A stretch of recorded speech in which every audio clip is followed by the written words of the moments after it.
So, what is this? Alright, so this cube is what I call a tone cube. And I think it's a pretty interesting figure. So, assuming you understand how a major scale works, or scales in general, but specifically the major scale.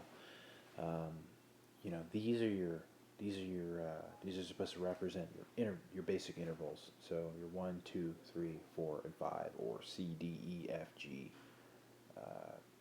A, B, respectively, and so on and so forth. So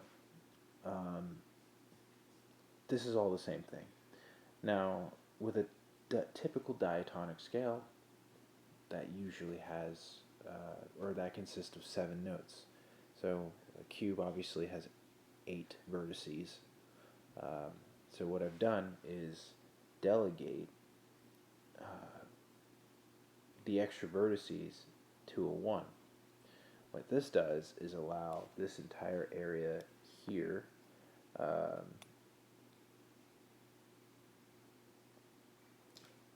to be what I call a tone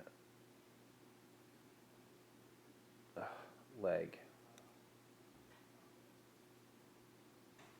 right? So that's pretty cool.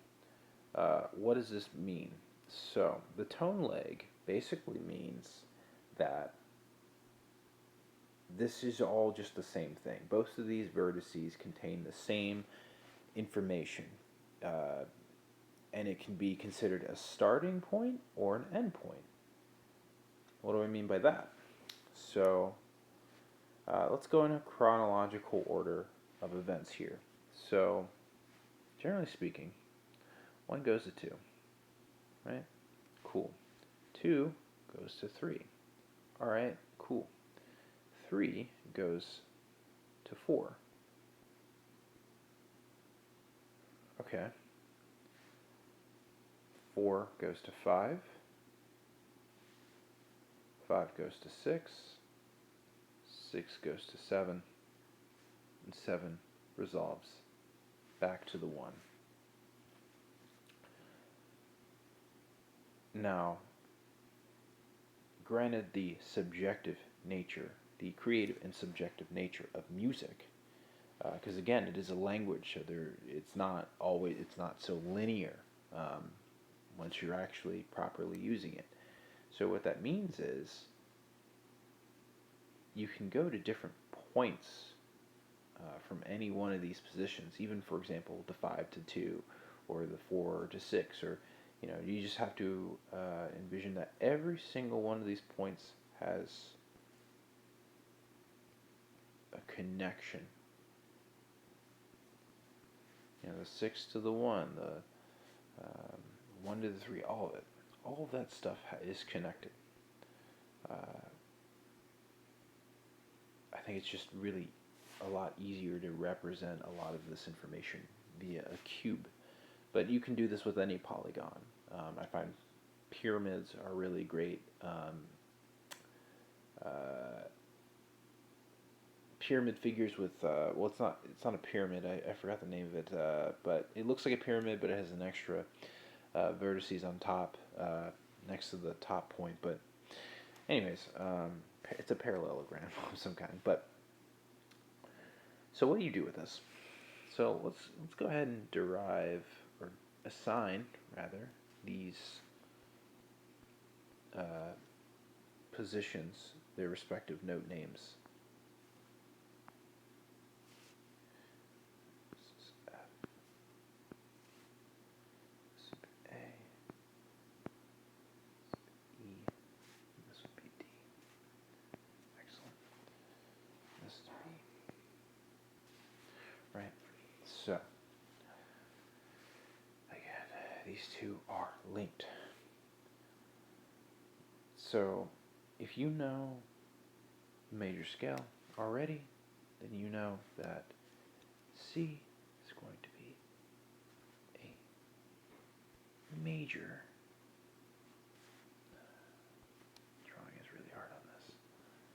major. D is going to be minor. E is also going to be minor. G is going to be major. F is also going to be major. A is going to be minor. 7 is going to be diminished. Right? So what does this mean? This is the direction that you might see this go in again. And it's very handy because you can see the rising and falling of tension to resolution. This is so messy, but and it's really funny. This kind of bloop, you know, this thing is happening. So that's basically what that is. It's not anything really particularly wild. It looks crazy, but it's really not that crazy.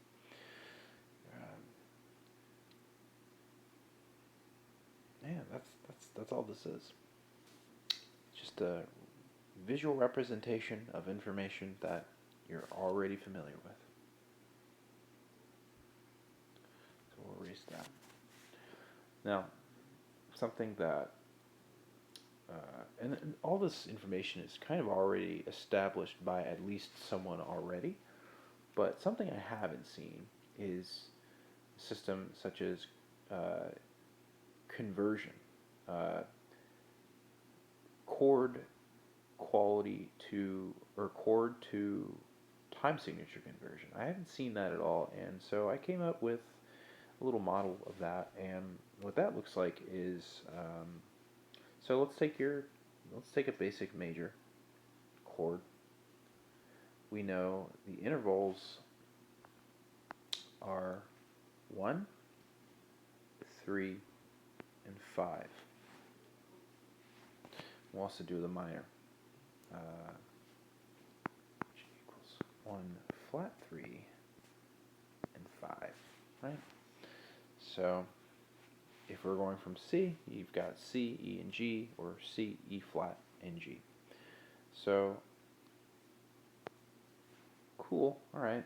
So how do you convert that to a time signature? Well, in the model I've developed, you can do it as follows. So you can add these numbers. I borrowed this system from numerology, actually. If you don't know what that is, it's esoteric. It's similar to astrology, basically, and it has a lot of ties in with that. But anyways, in that system and in this, you add all these numbers up. Effectively, what you're doing is you're trying to add it so that the numbers range in between 1 and 9. In numerology, there's numbers that are exceptions to that are called master numbers. So those numbers are 11 and 22 and 33, I believe. And for the sake of this, I'm not going to get into that right now. I'm just going to stick with the basic figures, but we can go ahead and add these up. So 1, 3, and 5, that's going to give you 9.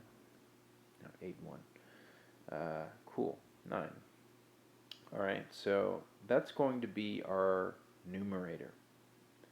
Now what I've done to figure out the denominator is I will round this number, 9, up or down to the nearest subdivision, basically. So in this case, since a lot of subdivisions, or most of them, under the normal parameters and circumstances or situations that you'll find yourself in, they're going to be factors of 2. So starting from 1, you might see 2, 4, 8,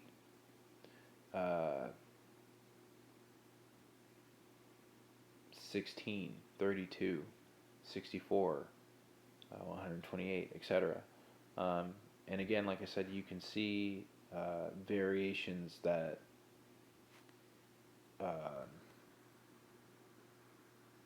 deviate from that, but those are under very specific circumstances, and usually they're always in context. Usually they're in context with an established trope of a time signature subdivision. So in this case, 9, is it closer to 8 or 16? It's closer to 8, so it's 9, 8. So beep beep beep beep, and it's kind of again, music is a language, so this is really for the intention of practicing with and developing, cultivating an understanding of. This isn't a one-size-fits-all, you have to do this kind of thing or anything like that. No, it's purely for educational purposes. So if you want to augment this system in a way that suits your needs better, then I recommend that. So, moving on. So we have 9/8 now. All right, that's cool. It's kind of strange to have 9/8 for a basic major triad. Well, what about a minor triad? So 1, flat 3, 5. How does that differ?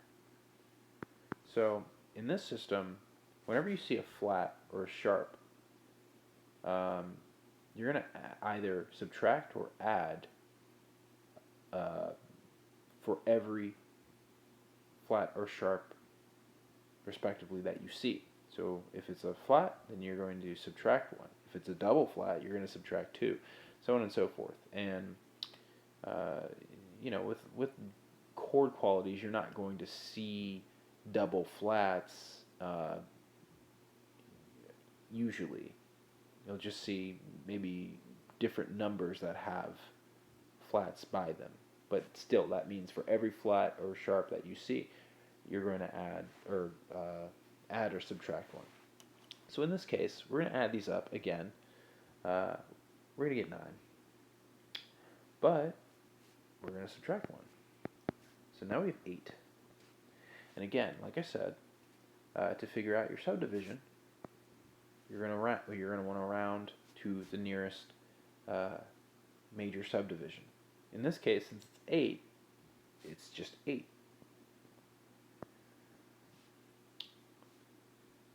Cool. Alright, so major and minor have different vibes now. 8/8, though, is really, it can be looked at in different ways. For example, you could look at it as a measure of 4/4. You could look at it as a measure of 16/16. So in this system, this is actually a possibility with numbers like this where you can modify it. So if you have a number that has the same numerator as and denominator, or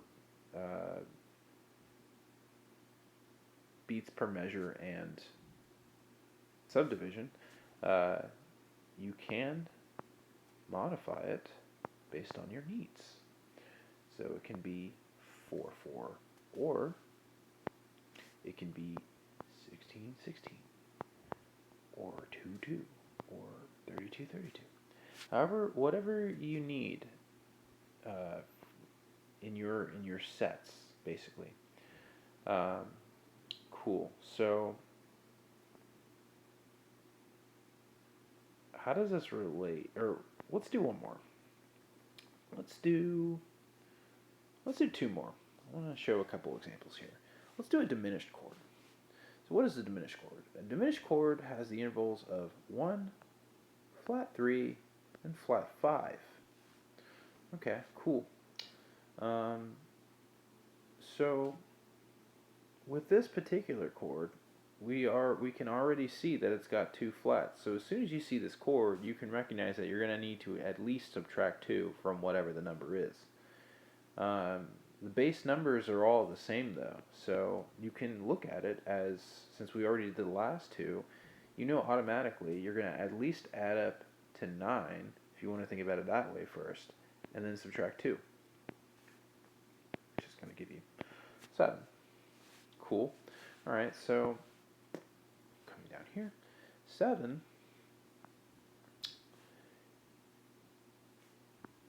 to figure out the denominator, or the subdivision, we're going to look at 7 and figure out what's it closest to as far as the numerical standard subdivisions. 4, 8, 16 is closest to 8.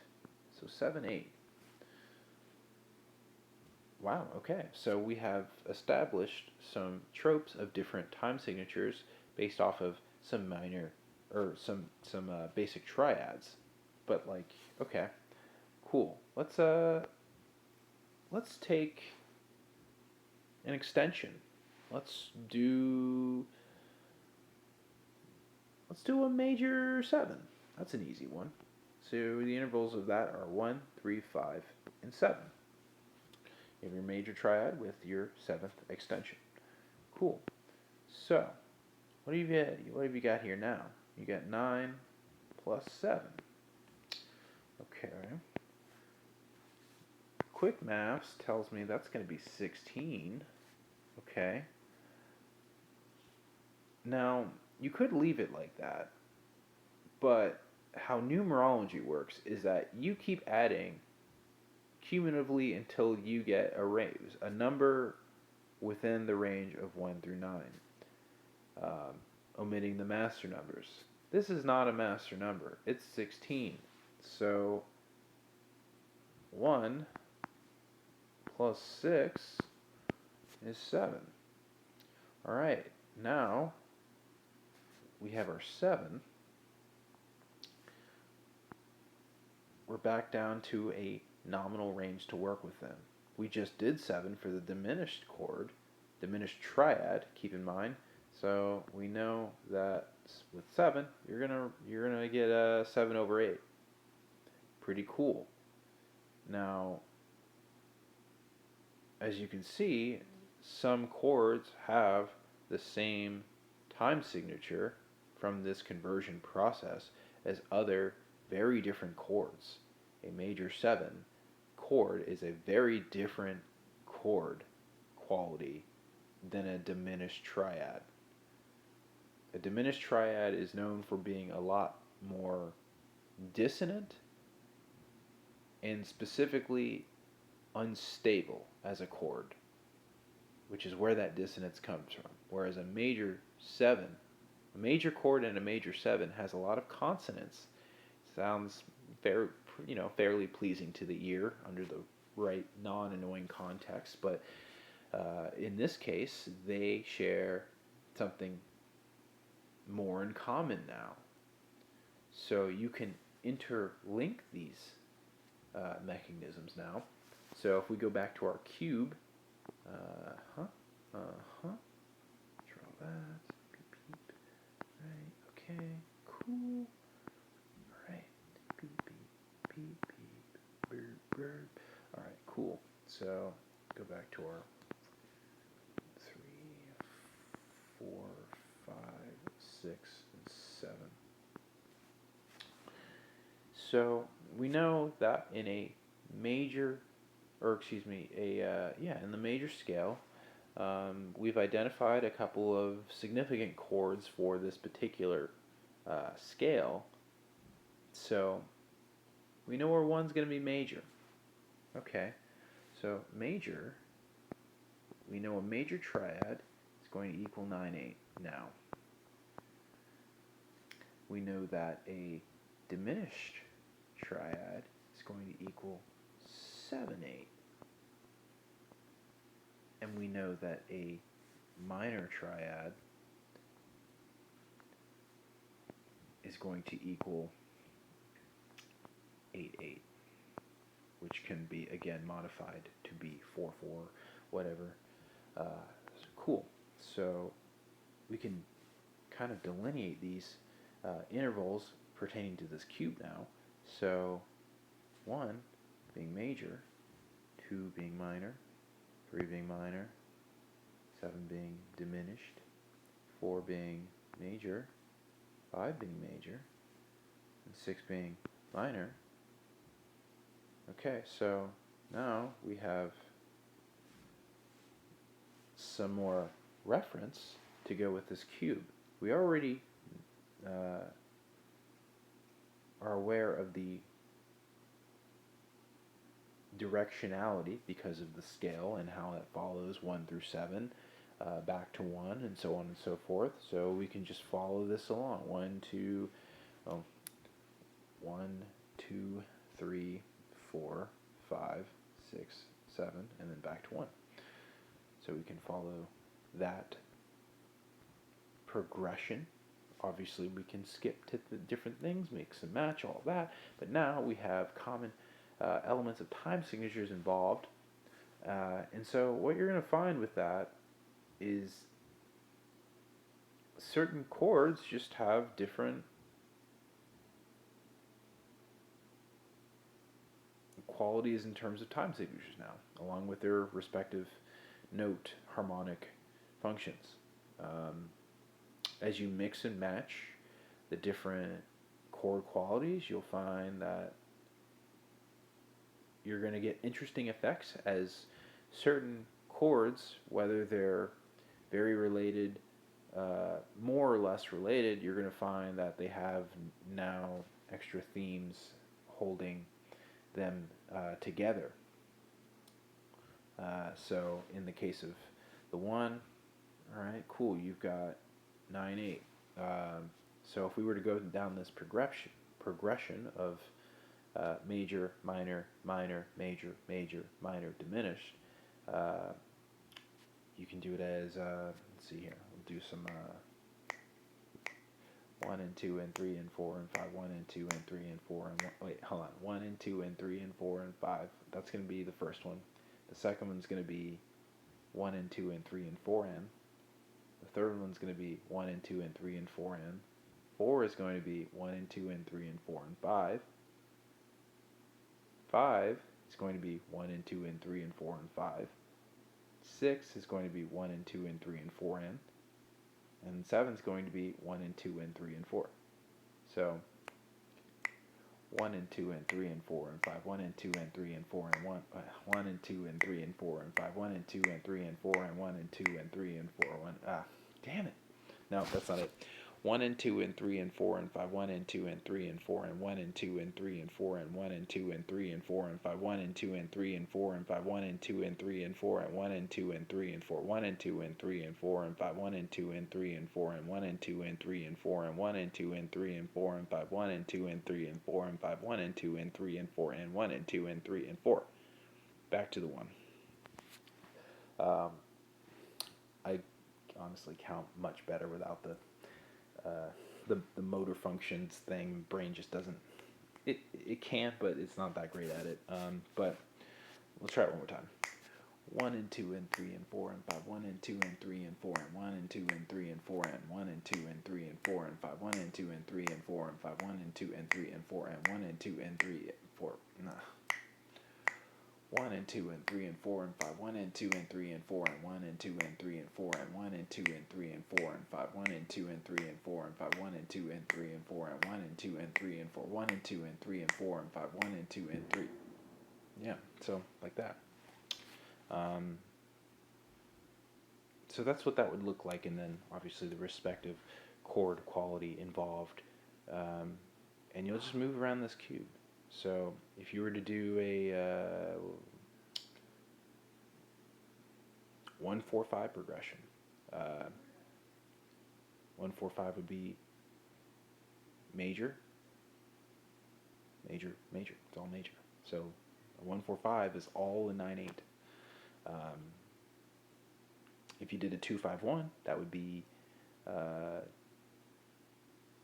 minor, major, and then a major. So it could look like 1 and 2 and 3 and 4 and 1 and 2 and 3 and 4 and 5, 1 and 2 and 3 and 4 and 5, 1 and 2 and 3 and 4 and 1 and 2 and 3 and 4 and 5 1 and 2 and 3 and 4 and 5 1 and 2 and 3 and 4 and 1 and 2 and 3 and 4 and 5 1 and 2 and 3 and 4 and 5 1 and 2 and 3 and 4 and like that. Or again, if you modified the 8 8 to be maybe 4 4, you could go 1 2 3 4 1 and 2 and 3 and 4 and 5 1 and 2 and 3 and 4 and 5 1 2 3 4. Or if it were 16 16, then a 2 5 1 might look like 1E and a 2E and a 3. Hold on, sorry.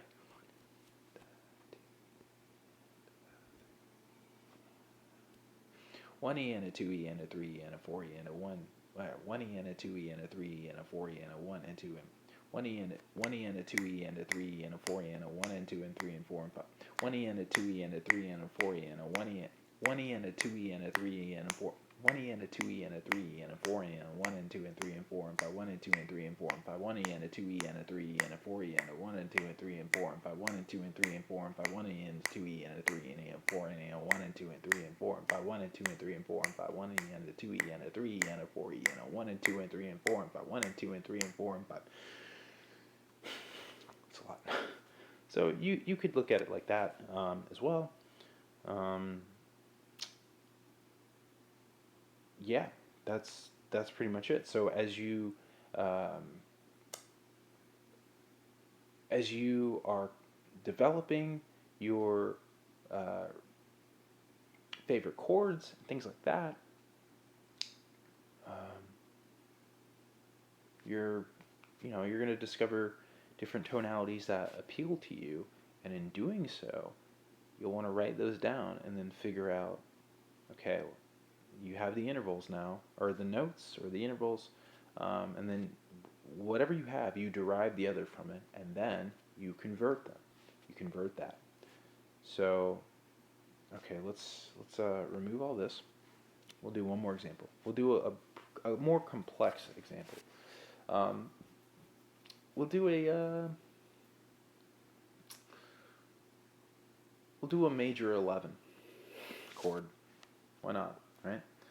So 1, 3, 5, 7, 9, and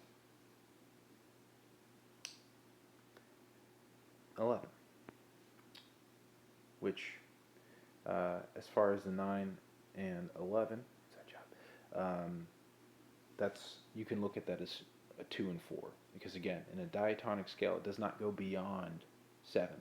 So after 7, if you're adding extensions, it really starts at the octave, and then it kind of starts over again. So 8 is really just 1, 9 is 2, and so on and so forth, really. So in this case, this is a major 11 chord, 1, 3, 5, 7, 9, and 11. So you're going to add all these up. So what are you going to get when you add all these up? Let's see here. We got 9 plus 16 plus 11, which gives you, let's see here, I'm not the best at math, contrary to popular belief. Oh, that's nice. 9 plus 27, it's 36, right?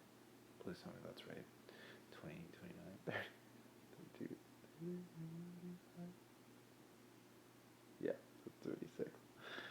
I need that. So anyways, you got 36. Let me just recount that just in case. 28, 29, 30, 31, 32, 33, 34, 35, 36. Okay, cool. Got it. Alright, sweet. Sick, nasty. It's 36. I can do math, everybody. Okay, so you got 36. That's a large number. Too large. So, get rid of that. We need that 3 and that 6 to become the 9. Alright, word. We're back down to a reasonable number again. Alright, 9. We already know what to do with that 9. it's going to be 9/8. So now you have a major 11 chord in 9/8, which actually works out really nicely because a basic major triad is in the same exact time signature, whereas maybe that major 7, not so much. Just out of curiosity, what would happen if we added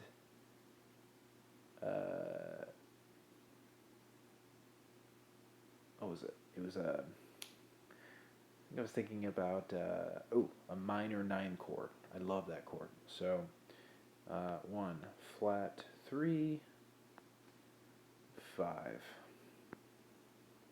Remember, minor chords have flat 7s usually, and a 9, right? So we've got 9, 1, 3, and 5. That's 9 plus 7, 16 plus another 9. That's going to be 25. Yeah, it's going to be 25.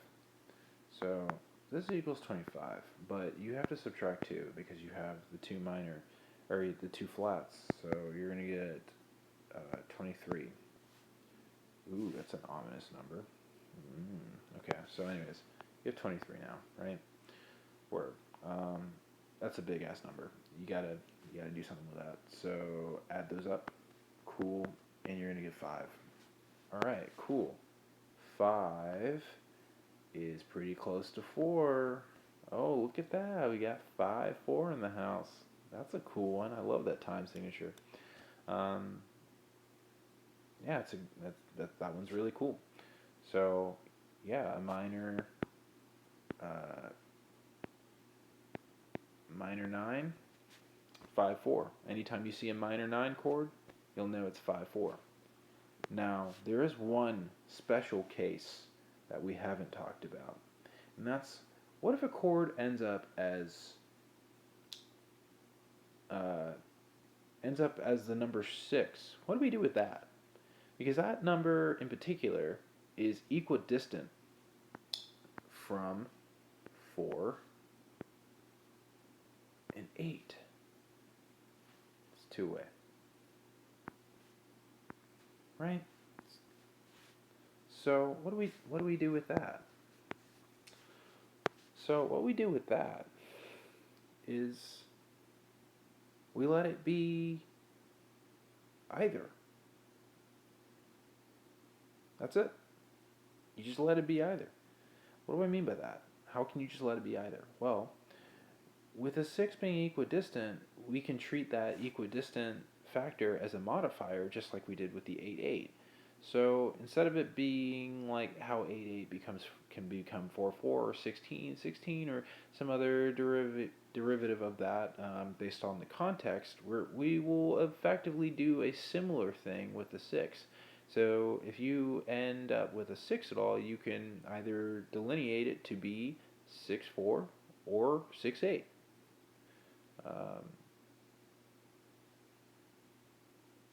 Yeah, that's really it.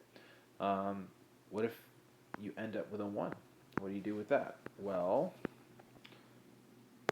a 1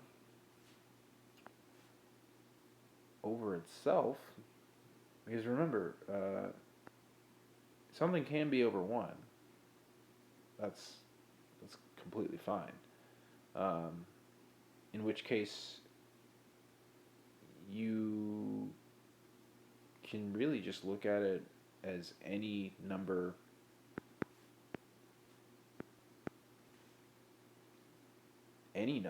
over itself. It can be anything.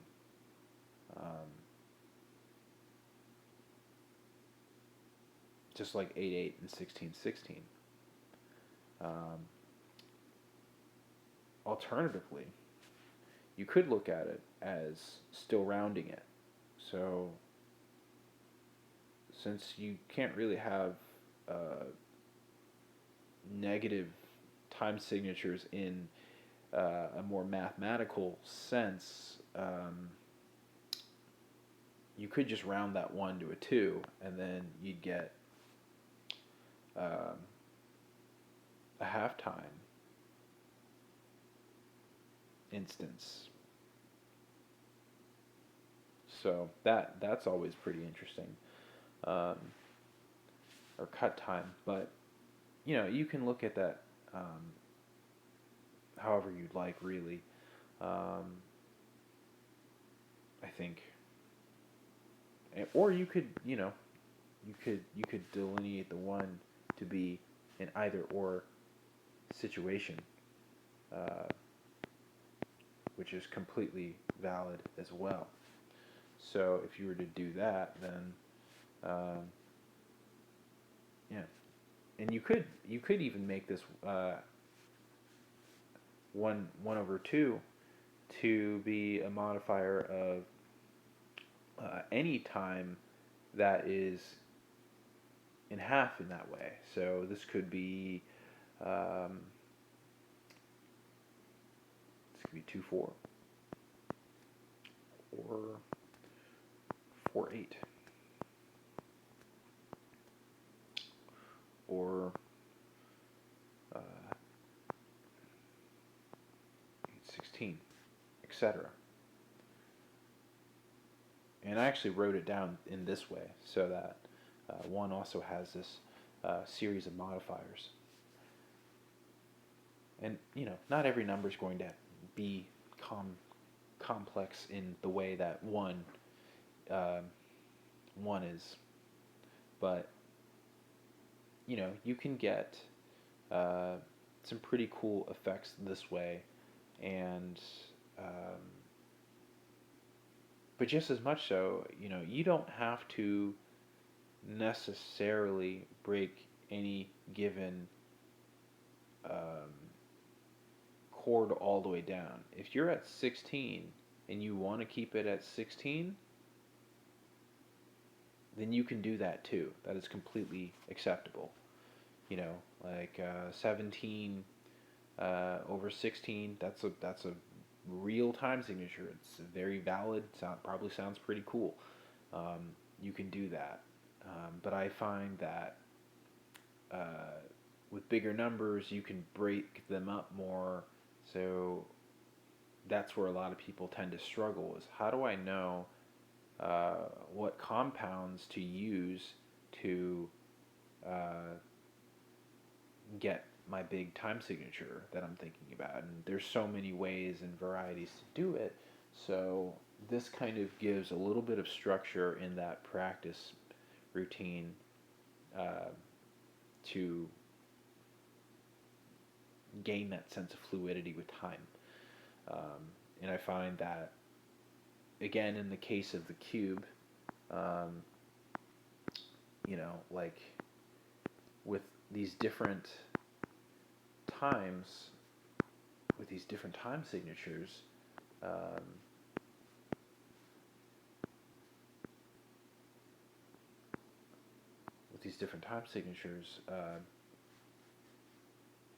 assigned to this cube and a sense of directionality, it gives you a little bit more of a clearer sense of movement rather than this abstract, oh, it can be anything at any given time, which it always can be, but it's nice to formulate a little bit of structure sometimes just so you have you can build on that and then have a more concrete idea um,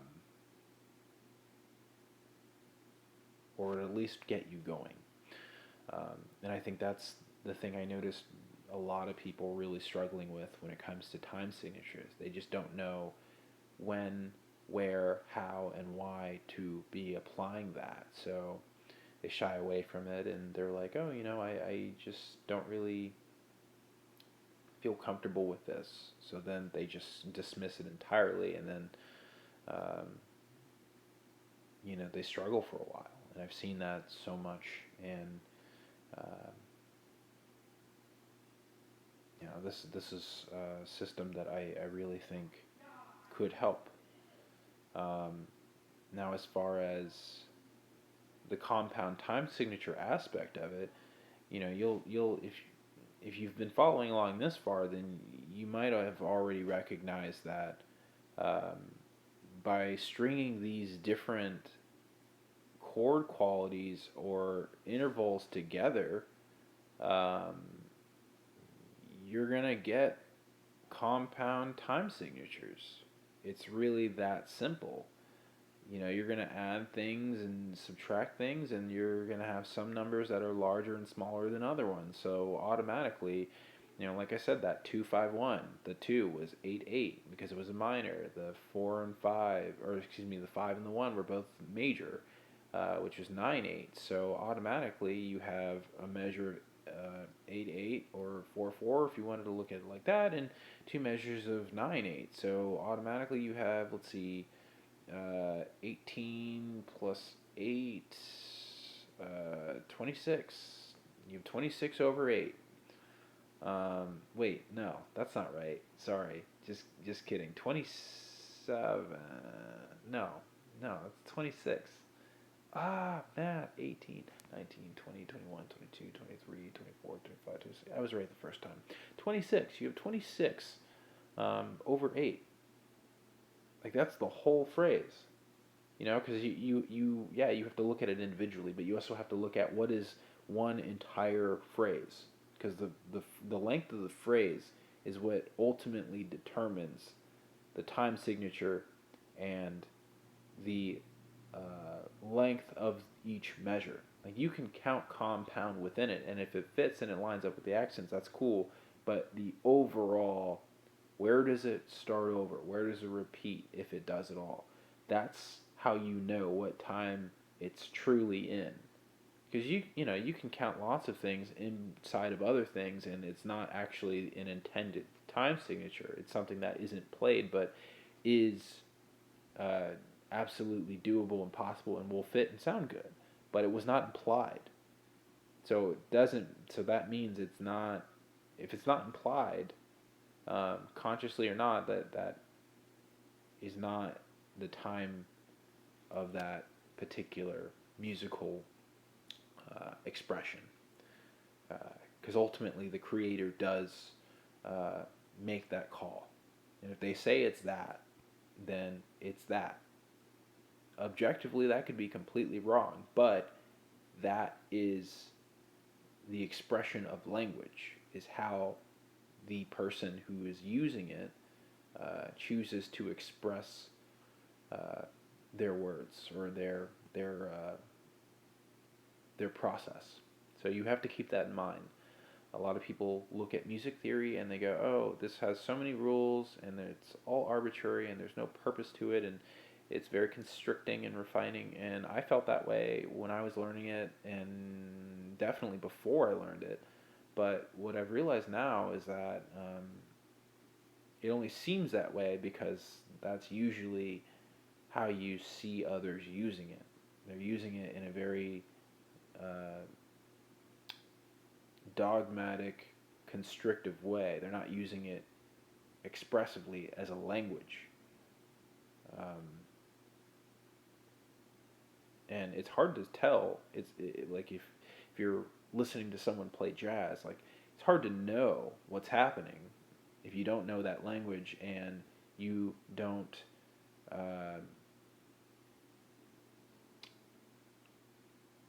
and if they're speaking about it in a way that would not be conducive to you even understanding it in the first place. But once you get to that point where you're like, oh, like, it's just like a language, then it's not as serious. It's kind of like you can, there's slang. There's different ways of talking. Like, not everyone talks super properly all the time, and they're using perfect grammatical structure. No, you don't do that. Uh, the whole point is that you modified it to your particular context and taste. So I hope that um, is the takeaway that you get from all this, as opposed to being like, oh man, this is all over my head. Which, it's new information. Like, of course, it's going to be a little bit, but it's not so crazy and so impossible that you can't learn it. Because that's not I don't think that's necessarily true. It could be true, but I don't think it is.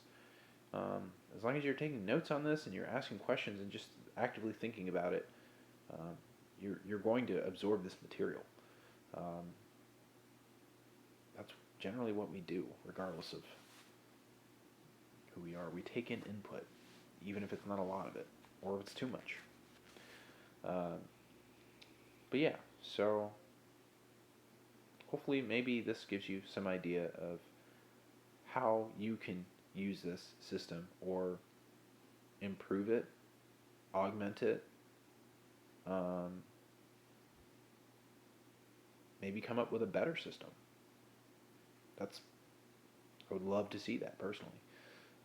And if you feel like it's a great system, then I'm sure other people will feel it's a great system.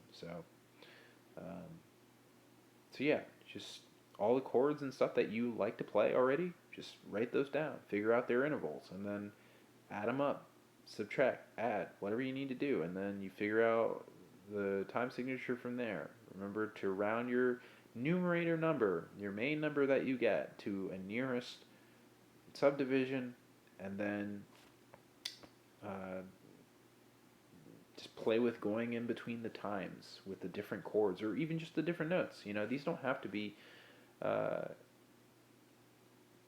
full-on chords. You could just arbitrarily assign a time signature to any one of these vertices if you really wanted to do that, but that's a bit more unstructured, and you might not get as much out of that in terms of a sense of logical consistency. So keep that in mind. But yeah, the world is your whiteboard. Anyways, yeah. So there's that. Um, yeah, I'm gonna get going.